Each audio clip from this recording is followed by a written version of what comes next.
Dhomat e tregtisë dhe shoqatat e tjera të biznesit janë shumë të gatshme në lobimin e tyre pranë qeverisë, por përshtypja është se pyeten pak. Ndryshimet e fundit propozuara për ligjin mbi këto dhoma kanë vendosur këto shoqata në pështjellim. Disa kanë kundërshtuar regjistrimin e detyruar të biznesit pranë dhomës së tregtisë dhe industrisë, të tjera kanë qenë pro. Dhe shoqatat më përfaqësuese dhe me aktivitet më kontribues në propozime me vlerë për qeverinë dhe ekonominë shqiptare janë padyshim dhoma e tregtisë dhe industrisë së qarkut Tiranë, dhoma shqiptaro-amerikane e tregtisë, dhoma e fasonistëve shqiptare me radhë. Duhet dëgjuar me kujdes zërit tyre, si nga ne qytetarët, por sidomos nga vendimmarrësit qeveria jonë. Biznesi ka përshëndetur aksionin qeveritar kundër informalitetit dhe zërimin kohët e fundit të taksave ndaj biznesit të vogël, por ama pret shumë më tepër nga qeveria dhe politika e saj e nxitjes së investimeve si vendase dhe të huaja. Biznesi shqiptar sot duhet ndihmuar të dalë nga rrethi vicioz i investimeve vetëm në ndërtim. Nga ana tjetër, biznesi huaj kërkon tek ne akoma dhe më shumë garanci dhe rregulla loje të një shteti ligjor. Ndoshta për të dyja llojet e bizneseve duhet dalë nga qeveria një lloj fondi garancie, dhe ato t'i kalojnë investimet e tyre duke riskuar në prodhim, në bujqësi, turizëm e tjerë, e të mos tërhiqen për të investuar në vendet tona fqinj të gatshme për t'i pritur, si Maqedonia, Malizia me radhë. Pa ka ndërmend ta bëjë këtë qeveria jonë? Ç'mendojnë mendojnë biznesit dhe organizatat më përfaqësuese të tij?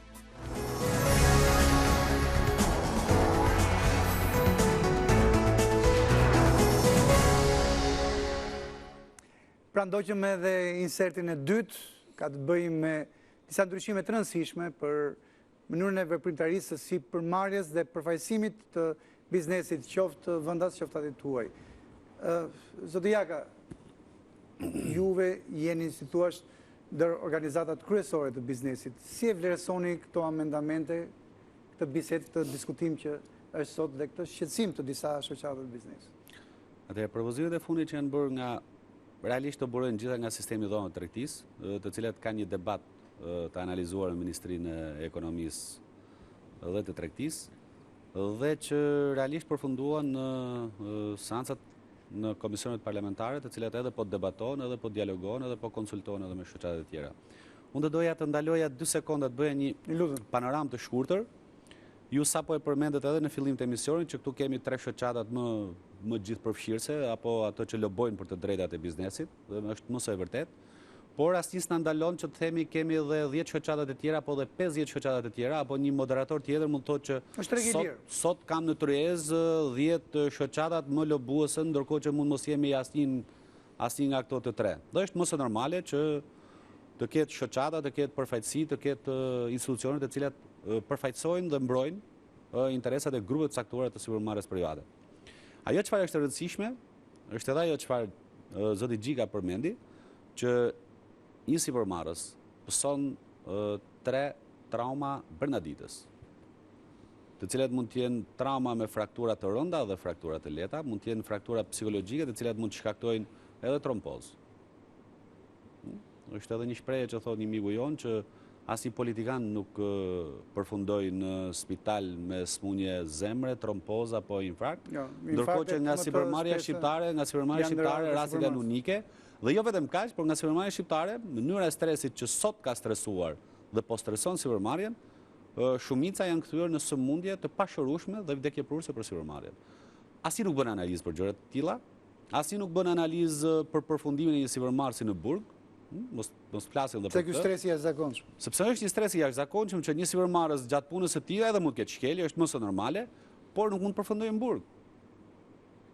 Ndërkohë që një politikan i niveleve të larta gjykohet në shtëpi apo në gjendje të lirë, nuk mund të jetë një sipërmarrës që ka 800 punëtor apo 1000 punëtor, duhet ta arrestojmë urgjent. Pra ka një tendencë në këtë. Dhe në këtë këndvështrim mund të them ku është ajo që është e rëndësishme dhe ku është thelbi i këtij ligji. Çdo qeveri, çdo entitet kombëtar ka edhe profilin e partnerit dhe qeverisjen e sipërmarrjes vet. Modelet janë të ndryshme. Ka modelin e ligjit kontinental që strukturon dhomat e tregtisë, ka modelin e ligjit anglo-sanksion që strukturon dhomat e tregtisë, ka dhe modelin mix që janë vendet e linjës dhe vendazisë që marrin edhe nga ligji kontinental, edhe nga ligji anglo-sanksion, të cilët mundësojnë formimin e një institucioni që quhet struktura e dhomës tregtisë dhe industrisë të atij vendi, ka dhe vende që i kanë të ndarë dhoma e tregtisë dhe dhoma e industrisë. I ka me njëjtin ligj, por që i ndanë në struktura të ndryshme dhe që kanë përfaqësime të ndryshme. Shqipëria kishte një problem, sepse edhe në momentet kur ligji i dhomës së tregtisë ishte kontinental me antarësi të detyrueshme, nuk aplikoi antarësia. Pra, jo më shumë se 10% e sipërmarrjes antarësohej në bazë të ligjit me antarësi të detyrueshme. Në 2008, për shkak edhe të një sondazhi dhe të disa statistikave që nxori Banka Botërore nëpërmjet Doing Businessit, doli që dhoma e tregtisë rëndon koston fillestare të hapjes së biznesit në Shqipëri. Dhe kjo ishte edhe iniciativa e qeverisë shqiptare që hoqi antarësinë e detyrueshme, por çfarë ndodhi? Hoqi antarësinë e detyrueshme si rëndom ndodh në Shqipëri, pa menduar se çfarë i bëhet ligjit. Sepse hoqi vetëm mënyrën e funksionimit të mbledhjes të ardhrave dhe la të gjitha përgjegjësitë dhe ngarkesat e tjera në këtë ligj. Pra deformoi ligjin. Nuk e la as kontinental, as anglo-sanksion, as mix. Dhe në këtë rast erdhi një degradim realisht i institucioneve të dhomës tregtisë dhe përfaqësimit të tyre, ku në shumicën e vendeve u mbyllën. Mirë, çfarë ndodh? U mbyllën, okay, është një gjë shumë e thjeshtë. Shumica mund të thotë, çfarë problemi ka që u mbyllën? Ja, është problemi. Jo, çfarë problemi ka që u mbyllën? Atëherë çfarë ndodh? Përfaqësimi interesave të komunitetit biznesit. Bashkë me zotin Gjiga ne ishim para 2 vitesh në parlamentin në seancën e parë të parlamentit të sipërmarrjes europiane në Bruksel, ku Shqipëria përfaqësohej nga 7 përfaqësues. Dhe roli dhe rëndësia që kanë strukturat e dhomës së tregtisë në përfaqësim, lobim, dhënje shërbimesh, komunikim dhe mbrojtje ndaj sipërmarrjes janë fondamentale dhe të pazëvendësueshme. Janë të pazëvendësueshme. Kemi organizata të ndryshme, USAID, FMN, Bankë Botërore, diplomacia ekonomike që futen gjithë niveli i ambasadorëve, vizitat e ministrave dhe kryeministrave, të presidentëve, të cilët kërkojnë kontrapartin e tyre kur vinë në krah me kryetarin e dhomës tregtisë së tyre. Dhe kërkojnë që nga pala shqiptare të ketë një kontrapart. Dhe në momentin që ky ligj bën të pamundur funksionimin e dhomës së tregtisë, atëherë i bie që kontraparti mund të jetë kushdo. Por, hajde ta gjejmë kush është. Pra kjo është shumë e rëndësishme që ne të gjejmë kush është. Ajo çfarë ne kemi kërkuar qeverisë shqiptare është që na jepni modelin në bazë të cilit do funksionojë dhoma e tregtisë.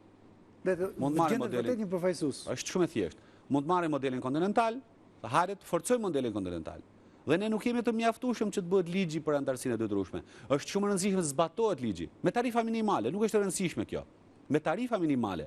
Por në këtë rast, ai zotëria që ka psu 3 trauma gjatë ditës, unë jam i sigurt që në traumën e parë ai do i bie telefonit diku. Do i lehtësohet trauma. Jo, do i bie telefonit. Mjekun e Jo, shtëpisë. do i bie telefonit sepse ai ka mjekun e familjes vet. Dhe mjeku i familjes dhe avokati i familjes është dhoma e tregtisë. Dhe ai do i bie në telefon dhomës tregtisë. Të kam paguar, jam Dhe regjistruar. do thotë, unë të kam paguar, zotëri. Është si puna e siguracionit të shëndetit që çdo qytetar bën dhe merr spitalin urgjencën apo mjekun dhe i thotë, unë jam për vizitë. Më cakto orarin e vizitës time. Në momentin që ti nuk ke as siguracion, as obligim, as i gjë, ti je elektron i lirë.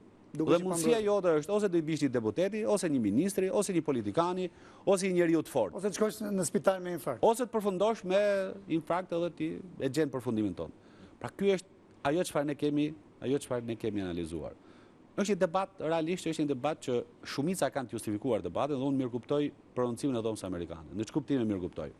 Ka një model në Amerikë që është modeli anglo-sanksion, biles as anglo-sanksion nuk është sepse këta e kanë më shumë dhomën e tregtisë në Amerikë të funksionuar sipas lobimeve. Pra Amerika ka një ligj për lobimin dhe ky ligj funksionon në mënyrë të përkryer. Dhe kështu funksionon edhe dhoma e tregtisë. Pra organizata të ndryshme sipërmarrjes të mëdha kanë ngritur dhomën e tregtisë, e lobojnë, e supportojnë dhe mbrojnë interesat kur kemi nivelin e përfaqësimit dhe dialogut. Dhe është një funksion, po kur kemi I rregulluar me ligj. Por ama mos harrojmë këtë, që ke një Amerikë me një demokraci 200 vjeçare, me një sipërmarrje të konsoliduar dhe globale, Që respekton rregullat e lojës. që respekton rregullat e lojës dhe që ka hapësira pafund, për sipërmarrjen e re, dhe që nuk mungon kujdesi i politikës dhe administratës publike për sipërmarrjen. Nuk mungon takimi tryeza dhe dalja e analizave konstruktive. Dhe unë e kam mirë kuptuar dhe vazhdoj ta mirë kuptoj dhomën amerikane, ashtu siç kim qenë edhe aleatë, pra në shumë, jo në shumë, po në iniciativat më mbaja ne jemi aleat të mirë, aleat me vullnet të pa komprometuar. Se është tjetër të bësh një aleancë të komprometuar për të përfituar, dhe tjetër të bësh një aleancë për të mbrojtur në parim të drejtat e komunitetit biznesit. Kjo e dyta është afatgjatë. Por, nuk mund të mirë kuptoj, një shoqat, një përfaqësi, një dhomë tregtie e kujdo qoftë ajo, që nuk ka asnjë kontribut në mbrojtjen dhe lobimin e sipërmarrjes private, që përfaqëson një dhomë tregtie familjarisht, pa antar, dhe mos të themi edhe gjërat e tjera që vetë vendet nuk e kanë njohur, biles jo vetëm nuk e kanë njohur, por e kanë mohuar, apo një shoqat e cila nuk ekziston, por që kërkon të bëj protagonizëm individual dhe nuk bën asgjë tjetër veç se plotëson kërkesat individuale, gjoja jam partner dhe jam përfaqësues, dhe nuk kanë asgjë tjetër, por bëjnë vetëm rolin e zhurmusit dhe të hedhjes së shashkës. Ndërkohë që nga ana tjetër kemi një dhomë italiane, një dhomë gjermane, një dhomë amerikane, të cilat e njohin ligjin, thotë, jemi dakord që të ketë anëtarësi vullnetare, sepse këto janë objektivat që ne na orientojnë drejt tregut, por gjithsesi thotë zgjidhni modelin, që ne të ndjekim modelin dhe zbatojmë ligjin. Pra ne nuk jemi që të ketë anëtarësi vullnetare dhe japim anëtarësi detyruar dhe japim objektivat dhe arsyet tona, por nga ana tjetër zgjidhni modelin sepse është puna juaj të zgjidhni modelin. Ne do ta respektojmë atë model. Normal. Ajo çfarë ne konsistojmë, unë nuk du të krijoj personalisht në cilësinë e kryetarit të dhomës të kaloj veten në palë me sipërmarrjen private. Ne jemi një. Sigurisht. Realisht ne jemi një. Ne kemi patur edhe takime, kemi patur edhe konferenca ekonomike, kemi patur edhe debate, kemi patur edhe analiza të ndryshme. Ashtu siç ne mendojmë realisht ngritjen dhe profilin e dhomës tregtisë në bazë të ligjit 3 që po bëhet, nuk jemi të orientuar drejt një anëtarësie me tarifa të larta. Jemi të orientuar drejt një anëtarësie me tarifa minimale, biles ne kemi menduar, dhe unë kam edhe një draft këtu të gjithë platformës që në mendojmë, që të përfshijmë organizatat brenda lobimit, edhe me kontribute financiare nga ana e dhomës tregtisë, në mënyrë që të njësojmë lobimin dhe mbrojtjen e interesave të biznesit. Sot jemi në sinjalet e ndezjes së dritave të kuqe. Në qoftë se sipërmarrja shqiptare ka 25 vjet që ka arritur maturinë dhe pjekurinë e saj, është momenti që tani të arrijë dhe të krijojë profilin e saj. Sepse gjithmonë është fazat që kalon një sipërmarrje, fazat që kalon edhe pjekurisë së saj dhe të një momenti për një pozicion. Edhe lindja e njeriu ka fazat e saj. Në momentin që ti ke arritur pjekurinë dhe maturinë, ty të kërkohet përfaqësim. Përfaqësimi në momentin që përfaqësimi bëhet nga 500.000 protagonist, nuk arrihet asnjëherë në realizimin e objektivave të qarta. Biles, në rastin konkret, unë jam skeptik. Pse jam skeptik? Sepse qëndrimi i dhomës tregtisë aktuale të Tiranës, edhe dhomave të tjera, është jashtëzakonisht kritik ndaj qeverisë. Dhe unë jam skeptik për vullnetin dhe kurajin që qeveria ka marrë për ta kaluar këtë ligj, sepse këto dhoma do forcohen më shumë. Identiteti dhe objektiviteti do forcohet më shumë. Por unë mendoj dhe jam i prirur të besoj që qeveria ka menduar që është momenti që sipërmarrja shqiptare të jetë partneri real në hartimin e politikave të duara për zhvillimin e ekonomisë. Dhe kjo është ajo çfarë mua më motivon dhe shpresoj dhe mendoj që mund të jetë dhe kjo motivimi i qeverisë për të forcuar rolin dhe profilin e dhomës tregtisë, që duhet partneri për të ulur në tryezë. Ai partner për të ulur në tryezë nuk mund të bëj progres nëse nuk ka opinionin e investorëve huaj, nëse nuk ka opinionin e përfaqësive të dhomave të tregtisë që kanë një peshë specifike në sipërmarrjen shqiptare. Nëse nuk ka opinionin e strukturave dhe të sistemeve të industrive dhe të manufakturave që kanë një ndikim në ekonominë shqiptare. Nëse nuk ka opinionin e tregtarëve dhe distributorëve të Shqipërisë, nëse nuk ka opinionin e turizmit, të bujqësisë, të agropërpunimit, të fermerëve, të artizanatit. Çfarë oponencë do të ketë? Pra në momentin që ne kemi këtë lloj opinioni, atëherë unifikohet lëvizja, sepse parashikohet që Unioni i dhomave të tregtisë do jetë ombrella e përfaqësive. Unioni i dhomave të tregtisë nuk do jetë në dispozicion vetëm të dhomave të tregtisë së sistemit ligjor. Do jetë në dispozicion të dhomës amerikane, do jetë në dispozicion të dhomës italiane, do jetë në dispozicion të Konfindustrisë, do jetë në dispozicion të Fasonit, do jetë në dispozicion të shoqatës ndërtuesve. Dhe është menduar që dhoma e bashkimi i dhomave të tregtisë do ketë këshillin konsultativ të sipërmarrjes private pa prezencën e qeverisë, por me të drejtë thirrje në interpelancë qeverinë dhe ministrat kryesisht. Dhe unë siguroj që në qoftë se ne e arrim të realizojmë, pa e komprometuar gjatë rrugës të, unë të siguroj që zëri unik që mund të ketë nesër bashkimi i dhomave të tregtisë me gjithë shoqatat brenda. Do ketë shumë më tepër forcë. Jo vetëm do ketë më tepër, po unë të garantoj që nuk do ketë ministër apo kryeministër apo deputet që të devijojnë dhe të menjanojnë komunikimin dhe dialogun. Ne nuk jemi të prirur që të bëjmë tërjezat të thirrur nga kryeministri, të dëgjohemi në debatin tonë dhe mos merret parasysh asgjë nga ato që dëgjojmë ne. Ne jemi të prirur të hartojmë politika, platforma zhvillimore, të studiuara dhe të zgjuara për të shërbyer zhvillimit ekonomik. Ne keni treguar gjithë që më mirë se sa e bën sipërmarrja shqiptare, unë të garantoj që nuk e bën asnjë. Unë të garantoj që s'e bën asnjë. Zoti Crawford, pak shkurt i lutem sepse jemi në momentet e fundit për ta mbyllur. Ideja, opinioni juaj lidhur me këto ndryshime. Opinioni i bordit është i njëjtë siç e ka pas dhoma amerikane qysh për 15 vjet, që sa më lirë mund të biznesi, sa më lirë të jetë pronari, aq më mirë. Sa më pak pagesë të detyrshëm, qoftë tax, qoftë diçka tjetër, aq më mirë. Kështu që në këtë këndvështrim ne mendojmë që pronari i biznesit është më i miri për të vendosur ku të nëse do anëtarësohet, nëse nuk do anëtarësohet, nëse do anëtarësohet diku me Gjermanet, ose me Fasonet, ose me diçka që nuk ekziston, por ka kërkesë do të krijohet nesër. Kështu që pikpamjen tonë është e njëjtë siç e ka qenë përpara. Unë e shoh në treg që shqiptarët janë shumë të prekshme nga taksat.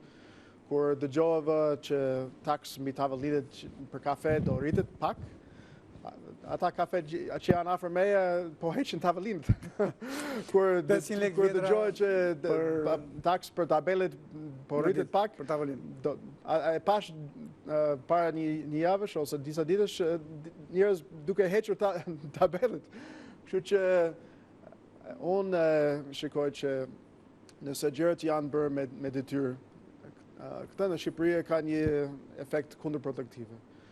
Unë jam shumë pro dhomat, unë jam shumë pro bashkëpunimit që kemi pas, edhe jam shumë pro bizneset të bën antar, por sipas vullnetit të tyre është më mirë. Faleminderit. Zoti Gjika, po shumë shkurt sepse jemi vërtet në momentet e fundit të bisedës. Atëherë, shumë shkurt është që biznesi, ka ardhur koha që biznesi të paguajë për shërbimet që merr. Ne i provuam të dyja rastet. Ne kemi provuar rastin e dhomave të tregtisë, pra flas pas viteve 90, dhomave të tregtisë, të cilët do kthyen në shpërndarës vizash dhe pasi vizat u hoqën s'dinin çfarë të bënin. Dhe paguheshin lekët atje. Vetëm për të punë, që të jemi të sinqertë dhe të mos ashtu. Shërbime nuk merren. Por erdhi puna që u hoq antarësia e detyrueshme.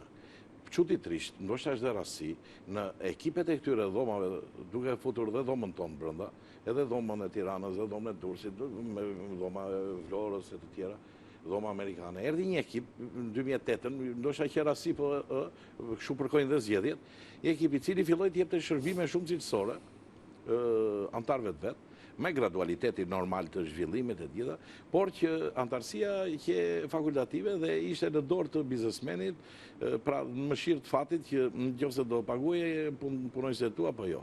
Gjithashtu rastia solli që në krye të dhoma kishte biznesmen të natyrës sociale dhe që do thotë që vinin lega xhepi vet që të themon duke më futur mua mrena dhe Nikolin Jakën brenda, sepse edhe kaq modeste duhet jemi për të mbajtur dhomat gjallë. Kemi paguar lek nga fitimet tona. Për të mbajtur dhomat, strukturën e dhomave dhe për të mbajtur edhe atje ku tha zoti Nikolin, ne kemi vajt me shpenzimet tona. Është rast unik që të vej delegacioni shqiptar, që dëgjuar ti ndonjëherë në një nga këta që vjen një javë po javë jo, politikanët ata kanë 25 vjet që trokasin në Bruksel e nuk kanë hyrë. Përfundojeni zoti Gjika se vërtet duhet ta shtyp. Po do ta përfundoj pra. Pra, është shumë e rëndësishme kjo, që biznesi shqiptar po lobon me lekët e veta. Tani ka ardhur koha që ky biznes duhet paguaj. Tani, është e detyrueshme, s'është unë jam për të detyrueshme personalisht, sepse e provuam skemën, nuk është se provuam Nuk skemën. funksionoi, Po, skema nuk funksionoi. Nga ana tjetër, ne nuk duhet që të kemi një fobi për sa i përket asaj që do ndodhi, sepse sot është te dhoma Tiranës Nikolini, ose Gjergji është e Fasoni, nesër ne nuk kemi shokun e verë që do rrim nga 50 vjet, do ketë asamble, do ketë zgjedhje të lira, edhe patjetër e gjitha gjë ndodhet te dhoma juaj që ka rotacion. Ishte më përpara ajo zonja që është në Amerikë, tani është ai çuni, do vije i tjetër, kështu është jeta. Pra ne nuk mundet se shpesh personifikohet dhe personalizohet problemi dhe në bazë personalizimit ngrihen pasaj pikpyetjet. Për mua ligji është shumë i mirë dhe duhet kaloj një orë më parë në parlament nga të pakta gjëra të mira që ka bërë kjo qeveri gjaty 2 vjetëve. Zoti Jaka, zoti Crawford, zoti Gjika, faleminderit që ishit me neve sonte në Ekonomia që duan. Nderuar televizionist, faleminderit që na ndoqët, nga unë Fatos Soçori, mirupafshim në takimet e ardhshme.